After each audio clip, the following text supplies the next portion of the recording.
이재명 후보의 그 기록 분량이 트럭 한 대분이라고 하는데 맞나요? 종이 기록으로 200책이 넘는 것으로만 알고 있습니다. 그건 직접 보지 못했군요. 네, 네, 약 7만여 페이지에 달하는 종이 기록이라고 합니다.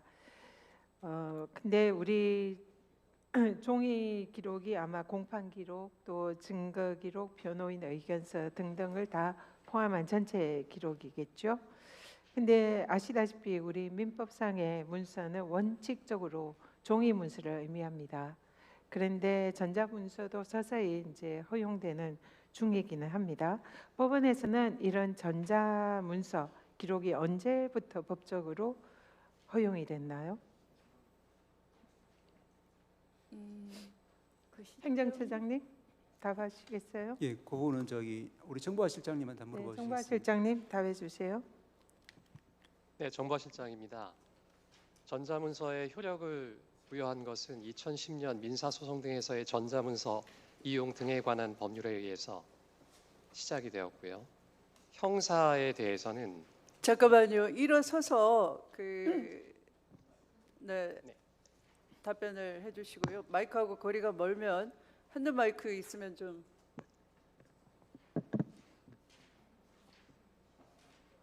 네, 정보화 실장입니다. 정보화 실장 원호신입니다. 민사에서는 2010년도부터 전자문서가 민사소송법상 종이문서와 동일한 효력을 갖게 되었습니다. 형사소송에서는 2025년 10월 10일부터 수사가 개시되는 사건부터 네, 전자문서로서의 효력이 있습니다. 알겠습니다. 감사합니다. 형사소송, 형사기록의 경우에는 올해 10월부터 형사소송 규칙이 개정이 돼서 전자문서가 법적 효력이 있는 문서로 법원에서 사용되는 걸로 알고 있습니다. 그러면 이 사건의 법적 효력 있는 문서는 법원 예규의 규칙에 의해서도 종이 기록입니다. 그렇기 때문에 이 종이 기록을 대법관들이 실제로 언제 읽었는지 이것이 매우 중요합니다. 그러면 실제로 이 종이 기록 한 트럭분에 해당하는 종이 기록 복사는 언제 했습니까? 기록 복사에 대한 이야기는 저는 듣지를 못했습니다. 못 들었습니까?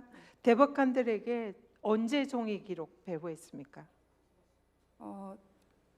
대법관님들에게 종이 기록을 그러니까 이 사건의 기록은 3월 28일 접수되었고 그게 지금 금요일 제가 얘기했지만 법적 효력 있는 문서는 종이 기록입니다. 당시에 대법관님들에게 언제 배부되었는지 여부는 그걸 저는 모릅니다. 지금 재판부 국장님 모른다고 그래서 아까 제가 실무자를 배석을 시키라고 했는데요. 일단은 지금 전혀 모른다. 그럼 대법관들에게 종이 기록을 실제로 배부한 직원이 있을 거 아닙니까? 이 기록은 처음에 연구관님실로 갔고 그 이후에 기록이 어떻게 이동되었는지는 그런 걸 당연히 챙겨야죠. 지금 법적인 효력 있는 기록은 종이 기록입니다. 그래서 통상은 대법원에 변호인 의견서가 도달하면 소부에 배당이 되고 그때부터 법관들이 기록을 읽는 게 통상의 예죠. 통상 그렇죠? 그러면 이 사건의 경우에는 전압 회부가 22일이기 때문에 그때부터 공식적으로 대법관들이 종이 기록을 읽을 수가 있습니다. 그 전까지는 종이 기록을 다 대법관들에게 7만여 쪽에 해당하는 기록을 다 우리 재판국에서 직원들이 다 교부를 해야 되는 상황입니다. 하셨나요? 하셨는지 안 하셨는지 말씀하세요. 그 이야기는 듣지를 못했습니다. 못 들었다. 그러면 완전히 법을 지키지 않은 건데요. 실제로 저희들이 오늘 대법관 방을 찾아갔습니다. 그리고 현장 검증을 했어요. 그런데 현장 검증한 대법관의 방의 책상은 온통 종이 기록이 있었습니다. 그리고 지금도 아직도 형사 기록은 최근까지는 다 종이 기록으로 본다고 합니다. 그럼 당연히 이 사건 대법관들 종이 기록 보고 있었어야죠. 근데 그걸 담당자가 모른다고 하면 종이 기록이 배부가 안 됐다는 얘기입니까? 일단 연구관실로 올라간 것까지만 지금 알고 모른다는 있습니다. 얘기니까 종이 기록이 배부가 안 됐다라고 그렇게 간주를 해도 되겠네요. 확인해 보십시오. 가서 확인하고 다시 나중에 제가 묻겠습니다. 들어가십시오. 네, 행정처장님. 예. 지금 대법원 주장이 전압에 해부되자마자 기록을 읽었다라고 주장을 합니다. 그러면은 그 기록은 종이 기록이 아닌 걸로 보입니다. 방금 국장의 얘기에도 따라서. 그러면은 스캔본, 고등법원에서 올라온 스캔본 전자 기록을 읽었다고 추정이 됩니다. 스캔본 기록은 아까 정부와 실장도 얘기했지만 올해 10월부터 형사소송 규칙이 개정되면서 법적 효력이 있는 문서가 됐습니다. 그렇기 때문에 법적 효력이 없는 스캔본 기록을 설령 전압 해부 당시부터 읽었다 하더라도 그것은 법적 효력 없는 문서를 읽은 것이고 그것은 불법이다 이렇게 봅니다. 그래서 이런 불법적인 스캔 기록을 대법에 해부되자마자 누가 그것을 대법관들에게 읽으라고 지시했느냐, 누가 했다고 생각하세요? 한 가지만 먼저 말씀을 좀 드리겠습니다. 제가 묻는 것만 답하시고 그 다음에 말씀하십시오. 제가 보기에는 그 지시를 할 수 있는 사람은 조희대 대법원장밖에 없습니다.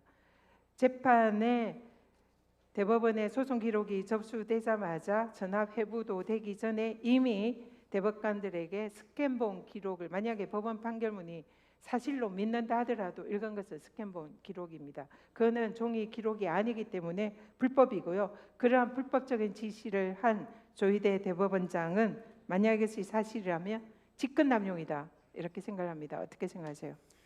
예, 지난번에도 잠깐 말씀을 드렸지만 이제 상고 사건을 저희들이 볼 때는 이제 연구관들과 유기적 일체도 봅니다. 그래서 제일 검토하는 순서는 첫째는 이제 1심 판결, 2심 판결을 검토하면은 거기서 이제 어떤 것이 이제 법률적 쟁점인지가 나오고 그 다음에 이제 상고 요소는 대체로 1심, 2심에서 다투었던 쟁점에 대해서 다시 다투고 있습니다. 그 상고 사건 기록 검토의 첫 번째는 1심, 2심 판결 검토부터 시작됩니다. 그리고 그 나머지 제가 그걸 질문을 드린 게 아니죠. 이 왜 종이 기록이 언제 대법관들에게 배부가 됐는지 복사는 됐는지 근데 복사한 적이 없다라고 얘기를 하니까 종이 기록 자체가 대법관들에게 이 사안은 배부가 안 된 걸로 추정이 됩니다. 그렇다면 왜 이런 불법적인 스캔본 기록을 전압에 해부도 되기 전에 조희대 대법원장이 지시를 했는지, 그렇다면 이거는 직권남용 아닌지 이것을 질문을 드리는 예, 그래서 겁니다. 종이 기록의 경우를 전제로 하더라도 그것은 이제 필요한 범위 내에서 저기 이제 1심, 2심 그리고 나중에 이제 그 상고 요소를 통해서 이제 압축되는 법률적인 쟁점에 대해서 법률심의 상고심으로서 그 필요한 부분에 한해서 이제 필요한 종이 기록 부분을 보기도 하는데 이 부분이 이제 예를 들면 연구관들을 통해서 보고서를 통해서 이제 그 사실관계를 정리해서 보기도 하고 또 필요한 처분 문서라든지 중요한 부분을 직접 이제 제가 묻는 질문에 대한 답을 하시는 건 아닌 것 같고요. 대법원에 아까 사무국이랑 한번 가서 살펴보십시오. 종이 기록을 언제 대법관들에게 배부했는지를 확인을 해서 다시 저에게 나중에 질의에 말씀 주시기 바랍니다. 이상입니다.